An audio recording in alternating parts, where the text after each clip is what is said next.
السلام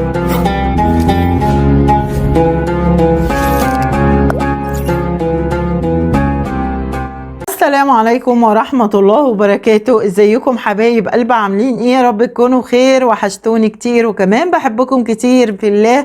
النهاردة يوم جديد بفناجين جديدة وابراج جديدة. النهاردة 21/2، فنجان جديد وحصري على القناة على صفحة الفيس. يا برج الحمل، بص بقى يا برج الحمل، اعمل شير، اعمل مشاركة، ساعدني على النشر، ادعمني.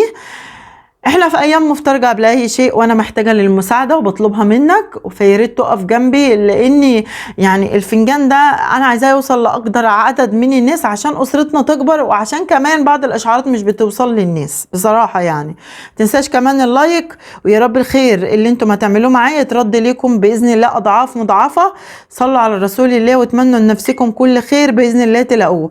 وانت فنجانك مبدئيا كده بص فاتح وجميل ازاي، وفي سكك كتير. انت عندك سكك سفر، عندك كمان شخص في قلب سفر اساسا انت ممكن تكون قلقان عليه. على فكرة عامة انا شايفة ان انت في شخص مسافر قلقان عليه، وممكن تكون عايز تسافر له، فهتسافر له باذن الله. شايفه كمان ان في ناس كتير منكم مستنيين الشخص ده يعني يرجع من السفر، هيرجع لكم باذن الله. شايفه كمان ان في سفر ليك انت بقى على شغل، يعني لو انت بتسعى لسفر بشغل جايلك او بتخلص اوراق سفر، يعني من ضمن الطرق اللي ظهرت دي اوراق انت بتخلصها على فكره. فشايفه ان الاوراق دي هتخلص معاك على خير باذن الله. شايفه بقى بعض الطاقات منكم بسم الله ما شاء الله عليكم، عندكم نقله، هتروحوا لمكان جديد تابع لشغلكم. شغلكم ممكن يكون هو اللي هيتنقل يروح مكان تاني. شايفه كمان ان انت عندك في قلب شغلك منصب جديد هتاخده او هتنوله يا برج الحمل. في فرحه عندك جميله في قلب شغلك. شايفه كمان ان في بداية جديدة عندكم، في فرصة شغل جديدة او مشروع انت ناوي عليه تخشه، بس زي ما يكون انت متردد. فانا مش عايزاك تتردد، انا عايزاك تستغل الوقت اللي انت فيه. طالما معروض عليك شيء يا برج الحمل، يعني ايه؟ اخطفوا ليك، خده خلاص. العروض اللي معروضة عليك يعني ما ينفعش يكون فيها تردد، لان هي عروض حلوة على فكرة ومهمة جدا. شايفة ان في مقابلات عندك كتير الفترة دي تخص الشغل وتخص العروض اللي هتتعرض عليك. عندك شوية احلام بتزعجك، الاحلام دي بتضايقك قوي، وممكن تكون انت بتتوهم كمان بيها. فانا مش عايزاك تتوهم باي احلام، دي كلها من الشيطان. بعض الطاقات شايفاكم الفتره دي ان انتم مهتمين بنفسيكم، مهتمين بشكلكم. شايفاكم كمان عايزين تخرجوا من ايه، من طاقه كده مش كويسه.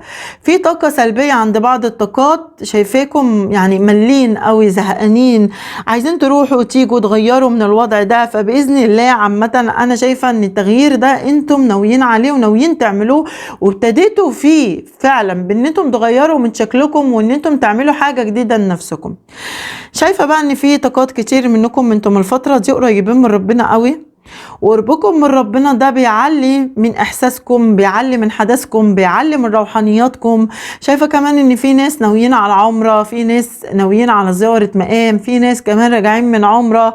فما شاء الله عليكم، يعني ربنا يا رب يعني يعلي اكتر واكتر من روحانياتكم، لان هي بتساعدكم على فكره على اكتشاف ناس كتير حواليكم. يعني دي حلوه قوي على فكره. بص يا برج الحمل، انت عندك شهره، والله عندك شهرة، عندك رضا من ربنا سبحانه وتعالى في أمر كده كان شاغل بالك. ممكن يكون شغل خاص بيك أو مشروع بيك أو شغل في السوشيال ميديا. أنا شايفة أن أنت عندك علو شأن وعندك اسم كده هيكون معروف. فما شاء الله عليك.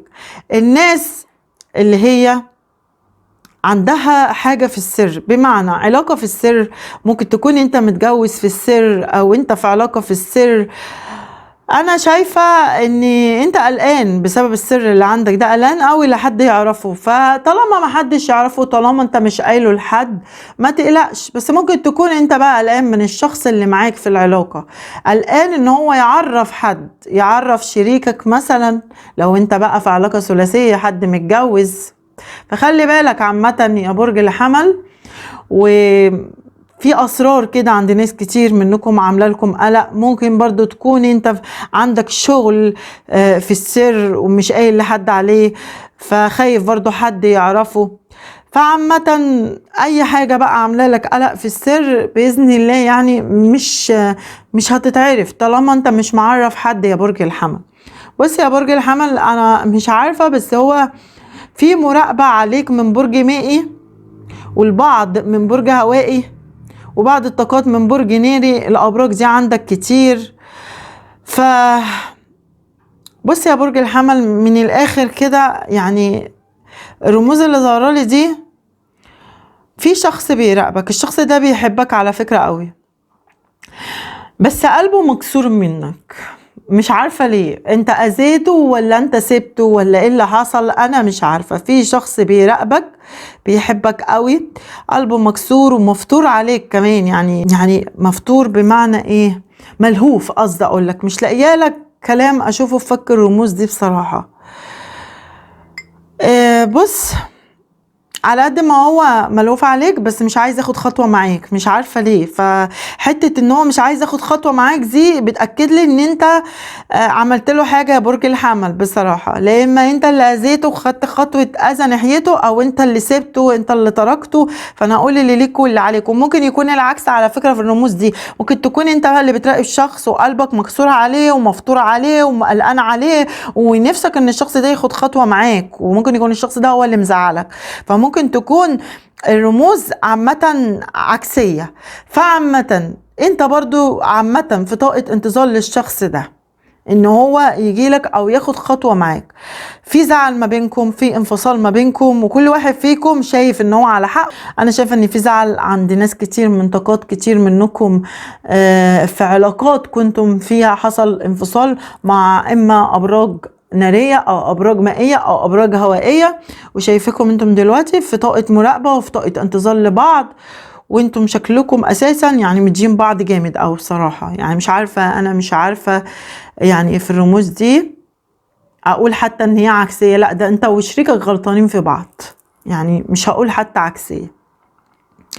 بتفكر الفترة دي كمان في الماديات على فكرة، مش بتفكر في الشخص ده بس او في ان انت بتراقبه او عايزه يجيلك او عايزه يعتذرلك. لا، ده انت كمان بتفكر في الفلوس، بتفكر في الماديات. بص، عامة انت في رزق حلو جايلك الفترة اللي جاية، وامورك لو هي مش متحسنة الفترة دي لا هتتحسن الفترة اللي جاية. انت عندك ما شاء الله انفراجات حلوة، ولو عليك ديون او عليك اقساط هتقدر ان انت تسدها. خلي بالك اهم حاجة انت من مصاريفك على فكرة، لان مصاريفك انت كتير. شايفة كمان ان انت في طاقة انتظار لحق يجيلك، هيجيلك على فكرة يا برج الحمل. شايفة كمان ان انت في طاقة انتظار لاوراق تخلص معاك على خير. انا قلت لك ان انت عندك طرق كتير، والطرق دي فيها اوراق هتخلص معاك على خير. انت بتسعى ليها ان انت تخلصها، سواء هي اوراق تخص شغل او تخص سفر او تخص حتى قضية عندك. شايفة كمان لو انت عندك قضية شغلاك هيكون عندك نصرة بإذن الله في مناسبة انت هتتعزم عليها على فكرة. وشايفة كمان ان انت ممكن هتجيب لشخص هدية، وشايفة البعض طاقات منكم انتم بقى اللي جاي لكم هدية على فكرة. انت من ناحية العاطفة خلينا متفقين ان انت متدمر، واديني بقول لك اهو متدمر. يعني الرموز اللي انا شفتها في الاول دي ادتني احساس مش كويس اساسا. انت عايش في احساس زعل شديد. يعني بص، مش قادر يعني حتى يعني تفرح باي شيء بيحصل معاك الفترة دي، او مش هتحس اساسا باي شيء حلو يحصل معاك الفترة دي، بسبب ان انت في حتة العاطفة عندك خلل وعندك زعل، عندك فراق. دايما بتفكر في شخص من الماضي ان هو يرجع لك، مستني الشخص ده اللي ياخد خطوة معاك كده. يعني انتم عندكم كده كتير. شايفة كمان ان انت عندك زعل مع اهلك تعبوك قوي يا برج الحمل. شايفك الفترة دي ممكن تكون في عزلة وعايش في وحدة بعيدة عن اهلك، لان انت تعرضت منهم لمشاكل كتير. شايفاكم الفترة دي رغم ان انتم في خصام، بس عندكم يعني الفترة دي في صلح بإذن الله. في 3 اشخاص الفترة اللي فاتت من اهلك انت زعلت معاهم، وحصل تاتش جامد ما بينكم، فشايفة ان انتم عندكم صلح وهم اللي هياخدوا الخطوة دي ناحيتك على فكرة. شايفة كمان ان انت لازم تخرج من القلق والتوتر اللي عندك، لان القلق والتوتر ده مش بينوبك منه غير حرقة الدم على فكرة، وحرقة الاعصاب كمان. اعصابك الفترة دي تعبانة ونفسيتك تعبانة، خلي بالك من نفسك. لو في شخص موعدك بشيء ان هو يعمله لك، لو من برج مائي لان انت عندك برج السرطان، موعدك بشيء على فكرة، او ممكن العقرب او ممكن الحوت، موعدينك بشيء باذن الله هيوفي بالوعد ده معاك. موعدك بارتباط هيرتبط معاك، موعدك بشغل هيشغلك، موعدك بفلوس هيديها لك كده. يعني في حد موعدك بشيء. شايفة كمان ان في ست انت هتواجهها، والست دي مش هتسكت لها وهتاخد حقك منها تالت ومتالت، وشايفاك هتتعصب عليها جامد يا برج الحمل على فكرة، بس بإذن الله النصر هتكون من نصيبك انت عليها. شايفة كمان ان انت عندك نقلة، بس النقلة اللي ظهرالي دي مش في قلب شغل، النقلة اللي موجودة دي في قلب يعني عتبة جديدة انت رايحها من بيت لبيت بإذن الله انت هتروحه.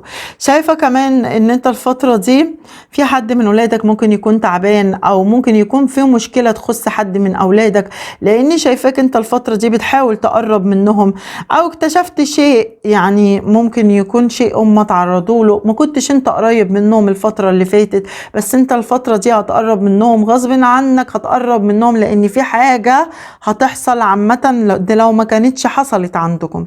ولو في حد تعبان عندك هيكون عنده استشفاء، وانت كمان متعرض لتعب على فكرة يا برج الحمل، خلي بالك من نفسك.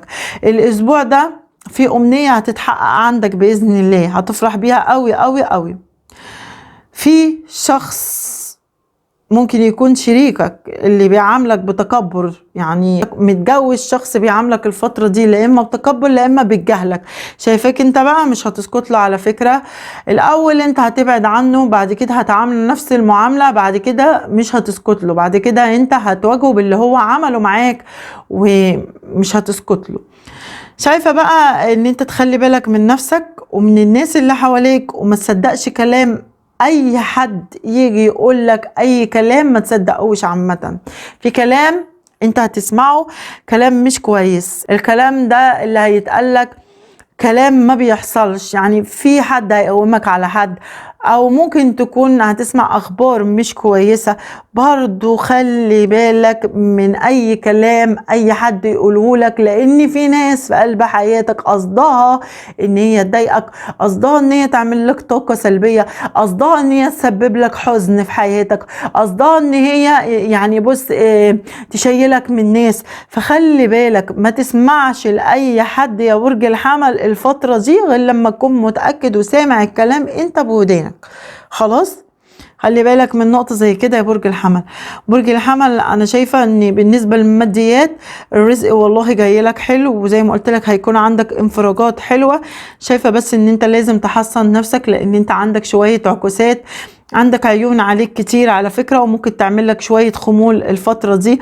برج الحمل انت هتقلب الترابيزة كتير كتير على ناس كتير حواليك، وهتطلع ناس كتير برا حياتك على فكرة، وخلي بالك من نفسك. ده كان فنجانك، بتمنى يكون منطبق عليكم، ومع ألف سلامة حبايب قلبي.